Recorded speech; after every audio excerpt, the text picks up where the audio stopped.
Hi good evening दोस्तों, कैसे हो। और मैं हूं आपका अपना डॉक्टर नवनीत कालरा। और कल मैंने आपको बताया था सदगुरु जी के साथ क्या हुआ और कैसे उनकी जान बचाई गई। अपोलो हॉस्पिटल के डॉक्टर्स ने उनको बचाया।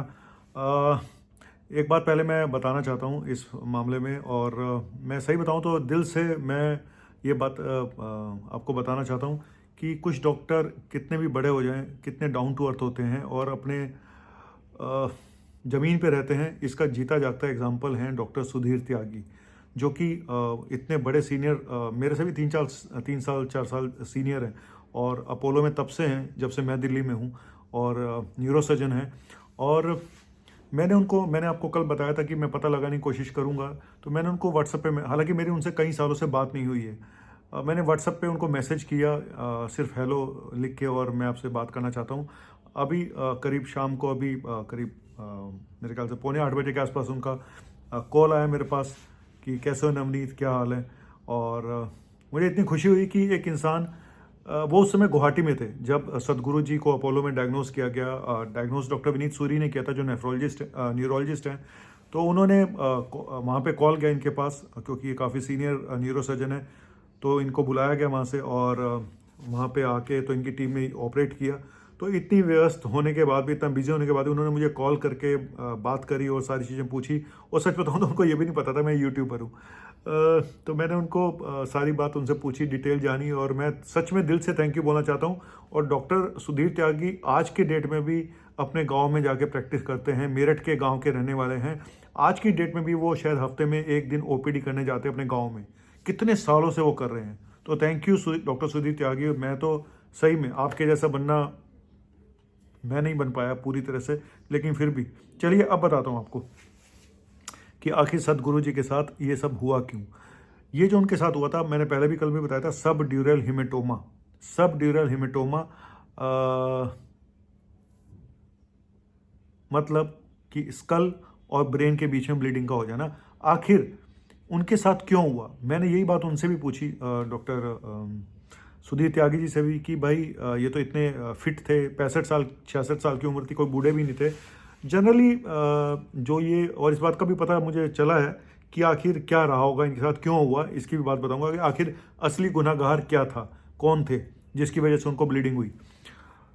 सबड्यूरल हेमेटोमा जो होता है, जो ये ब्लीडिंग होती है ब्रेन और स्कल के बीच में, ये कई बार माइनर ट्रॉमा यानी हल्की फुल्की चोट लगने से भी हो सकती है। ज़्यादातर केसेस में हल्की फुल्की चोट लगने से ही होती है, और 65 साल के बाद ये जनरली बहुत कॉमन एक प्रॉब्लम है, लेकिन पता नहीं चलता है। सबड्यूरल हेमेटोमा मतलब 3 तरह का हो सकता है: एक्यूट, सब एक्यूट, क्रॉनिक।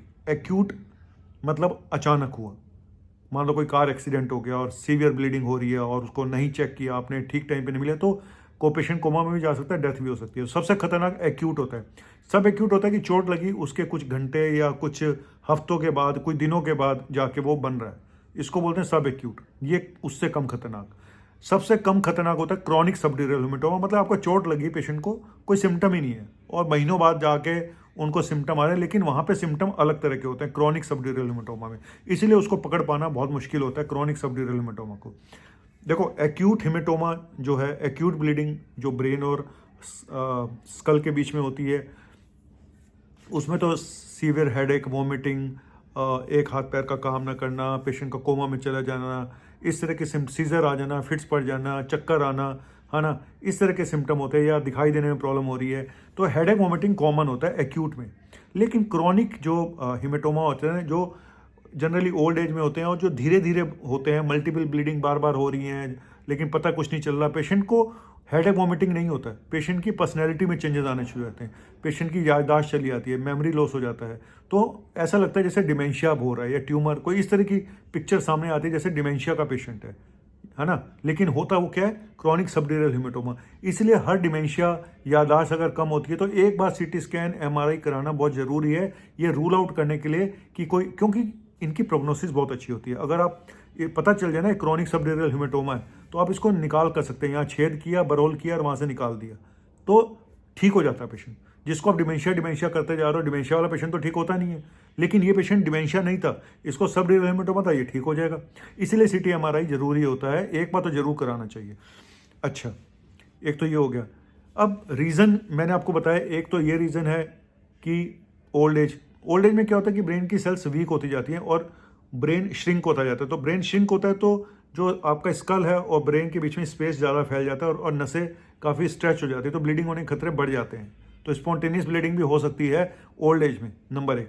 नंबर 2, अगर पेशेंट अच्छा, ये कई बार ऐसी चोट भी लग जाती है कि आप कार में जा रहे हो और धड़ाम से कोई धक्का लगा और आपका सर हल्का सा छत पे लगा और वहीं से ब्लीडिंग स्टार्ट होगी, लेकिन आपको पता ही नहीं है। आप कुछ खेल रहे थे, क्रिकेट खेल रहे थे या कबड्डी खेल रहे थे या कुछ भी खेल रहे थे, गिरे और हल्की सी चोट लगी, आपको याद ही नहीं है। तो ये स्पोर्ट्स एक्टिविटी या इस तरह की एक्टिविटीज़ में हल्की फुल्की चोटें भी ब्लीडिंग कर सकती हैं, जिसका पता ही नहीं चलता है। इसीलिए बोलते हैं कि सीनियर सिटीजन हो गए हो तो भाई अब सोच लो कि आप हो तो गए सीनियर, लेकिन दिल नहीं मानता। कहते हैं दिल है कि मानता नहीं, दिल आपको बच्चा बनाए रखता है। आप अंदर से बच्चे फील करते हो, लेकिन बाहर से आप, जबकि अंदर से आप बूढ़े होने शुरू हो चुके होते हो। इस बात को समझ लेना चाहिए। इसीलिए कहते हैं कि अपनी एज के हिसाब से फिजिकल एक्टिविटीज़ करनी चाहिए, ठीक है। तो यहाँ पे थोड़ा सा जो मैं सदगुरु जी काफ़ी फिटनेस के मामले में एडवेंचरस, मैंने कई बार इनको बाइक चलाते हुए देखा, और तो मुझे ऐसा लगता है कि कहीं ना कहीं ये गिरे होंगे, कोई छोटी मोटी चोटें लगी होंगी। ब्लड थिनर पे थे ये, ब्लड थिनर शायद ले रहे थे, और बहुत सारे लोग एस्प्रिन ले रहे होते हैं, बहुत सारे लोग कुछ और ब्लड थिनर ले रहे होते हैं, क्योंकि कहीं अगर हल्की फुल्की ब्लॉकेज है या आपको हार्ट का कोई डाउट है या कोलेस्ट्रॉल ज़्यादा है तो डॉक्टर ब्लड थिनर दे देते हैं। मैं आप सभी लोगों को बोलूँगा, अगर आप ब्लड थिनर ले रहे हो, आपकी उम्र 50 साल से ऊपर है, 55 साल से ऊपर है, हाँ, ब्लड थिनर लेने के साथ आपको बहुत ज़्यादा स्पोर्ट्स एक्टिविटी उस तरह की नहीं करनी चाहिए जहाँ पे चोट लगने का खतरा हो। इस तरह की बहुत सारे एडवेंचरस स्कूबा डाइविंग कर रहे हैं, फलाना कर रहे हैं, वो कर रहे हैं, चोटें लगने का खतरा रहता है। टेबल टेनिस खेल लो, बैडमिंटन खेल लो, यहाँ पे चोट लगने के खतरे कम होते हैं। तो ऐसे स्पोर्ट्स एक्टिविटी करनी चाहिए, ठीक है। तो यहाँ पे मुझे लगता है सदगुरु जी को कहीं ना कहीं चोटें जरूर लगी होंगी, इनको पता नहीं चला, और ब्लड थिनर ले रहे थे, ब्लड पतला हो जाता है और ब्लीडिंग होने के चांसेस रहते हैं। एक तो ये हो गया। दूसरा, अल्कोहलिक पेशेंट में बहुत कॉमन है, वो गिरते पड़ते रहते हैं, चोट, है ना। और हीमोफीलिया एक डिसऑर्डर होता है, ब्लीडिंग डिसऑर्डर, जहाँ पे खून के क्लॉटिंग फैक्टर की प्रॉब्लम होती है, तो उनमें भी हो सकता है। और मैंने बताया आपको ओल्ड एज में तो होता ही है, कॉमन है। तो इस तरह के कुछ फैक्टर्स होते हैं जहाँ पे, तो मेरा ये आज बताना था कि अगर आप ब्लड थिनर ले रहे हो, ये मेन आज टॉपिक था, तो आप सावधान रहें। इस तरह की स्पोर्ट्स एक्टिविटी, इस तरह के एडवेंचरस एक्टिविटी से दूर रहें अगर आप ब्लड थिनर ले रहे हैं। और साथ में कुछ ब्लड थिनर ऐसे होते हैं जहाँ पे मंथली या जब डॉक्टर बोलते हैं तो ब्लड थिनर का PTINR नाम का एक टेस्ट होता है, वो भी कराना पड़ता है, इसलिए जरूरी होता है। हालांकि एस्प्रिन या क्लोप्टोग्री लेते हुए वो टेस्ट जरूरी नहीं होता। ब्लड थिनर अलग होता है, ये एंटीप्लेलेट होते हैं, लेकिन आम भाषा में हम इनको ब्लड थिनर ही बोलते हैं। तो एंटीप्लेलेट अलग है, ब्लड थिनर अलग है। लेकिन अगर आप एस्प्रिन भी ले रहे हैं या क्लोप्टोग्रिल भी ले रहे हैं, है ना, तो आपको ऐसी एक्टिविटी से दूर रहना चाहिए। डायग्नोसिस CT स्कैन या MRI से ही बनती है, और ट्रीटमेंट क्या है कि ऑपरेशन ही है, ऑपरेशन करके निकाल दिया जाता है। कई बार बहुत माइनर सबड्यूरल ह्यूमेटोमा है तो उसमें कुछ भी नहीं करते, छोड़ दिया जाता है। तो मेरा आज ये बताने का सिर्फ यही था। और यहाँ एक गलती सदगुरु जी ने करी कि 40 दिन तक इसको लटकाए रखा मामले को, मतलब कि डायग्नोज। एक चीज़ मेरे वो दिमाग में आती है कि 40 दिन से अगर इनको था और ये पेन किलर खाते रहे, तो ये मुझे नहीं लगता कि शायद किसी प्रॉपर न्यूरोलॉजिस्ट के पास गए होंगे।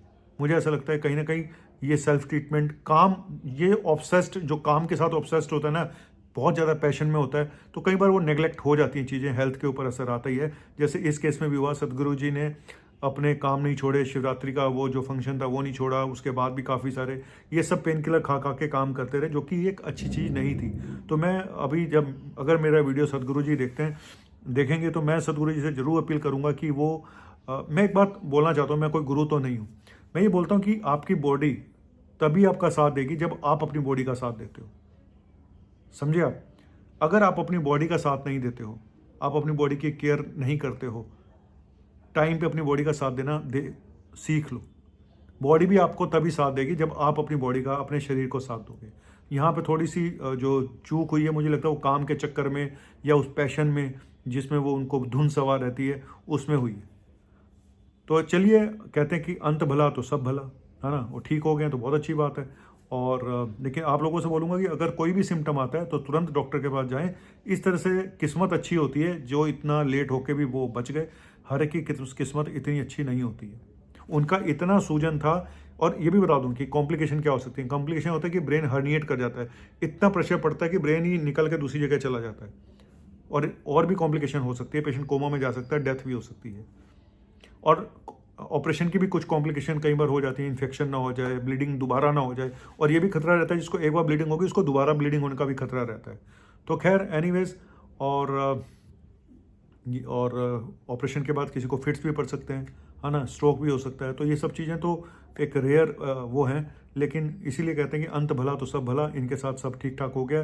तो हम दुआ करते हैं कि ये ठीक रहें और आप लोग भी ठीक रहें। तो अपने माँ बाप, अपने पेरेंट्स, सीनियर सिटीजन हैं, अगर बुजुर्ग हैं तो उनसे बोलें कि अगर आप ब्लड थिनर खा रहे हैं, तो मैं अगली बार अगला वीडियो बनाऊंगा कि अगर आप ब्लड थिनर ले रहे हैं तो आपको क्या क्या प्रिकॉशंस रखने हैं, ये आपको बताऊंगा अगले वीडियो में। थैंक यू वेरी मच, शुक्रिया। और thank you doctor Sudhir Tyagi boss. क्या बताऊं, आपने मेरा आज दिल दोबारा से जीत लिया। आप इतने अच्छे इंसान हैं कि लोग हमेशा आपकी तारीफ़ करते हैं, और आज मैंने खुद देखा कि आपने मुझे कॉल किया, और जबकि आपने मैसेज का जवाब नहीं दिया लेकिन सीधा मुझे कॉल कर डाला। Thank you boss, thank you.